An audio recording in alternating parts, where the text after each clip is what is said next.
America just crossed a number almost impossible to imagine. America's national debt has crossed $40 trillion, and this is not just a giant number on paper, it is money the federal government owes. But who actually lent America all that money? To understand that, start with one simple problem. The government often spends more than it collects. That difference is called the federal deficit, and that deficit has to be financed somehow. So the Treasury sells government bonds. Investors buy those bonds, and America gets cash today.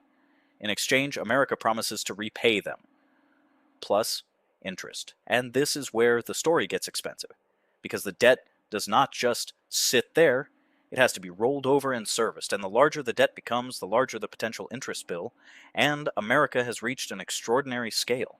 So, who owns that $40 trillion? The answer is more complicated than most people think. Some of it is held by American investors. Banks and financial institutions hold some too. Pension and investment funds hold some, and some is held by the Federal Reserve. Then there are foreign holders. Countries around the world can own U.S. Treasury securities. China is one of the most famous examples. Japan is another major foreign holder. But foreign ownership is only one part of the story. The bigger question is what all this borrowing costs. The answer is interest payments, and those payments are becoming enormous. CBO projects roughly $1 trillion of net interest in 2026. That is money that cannot simply be spent twice. It competes with every other government priority. And interest costs can rise when borrowing rates rise. And that brings us to the bond market. When investors demand higher returns, the government may have to offer higher yields. And this is where the Federal Reserve matters. The Fed influences short-term interest rates. Those rates influence financial conditions across America. Higher borrowing costs can affect businesses. They can affect mortgages too, and they can affect consumers. But the government itself is also a borrower, and when it borrows at higher rates, new debt becomes more expensive to issue. And refinancing old debt can become more expensive too. Now look at how fast the number has climbed. In 2017, total federal debt was about $20 trillion, then the debt kept climbing. 30 trillion, 35 trillion, and now 40 trillion. The milestone was crossed in August 2026. The reported total was about 40.05 trillion, and that total has two very different pieces. About 32.3 trillion is held by the public, but the number itself does not tell us everything. Economists also compare debt with the size of the economy. That ratio helps put the debt into perspective, and here the warning becomes clearer. CBO projects debt held by the public to keep rising. Its February 2026 baseline reaches about 120% of GDP by 2036, and interest costs are projected to climb even faster.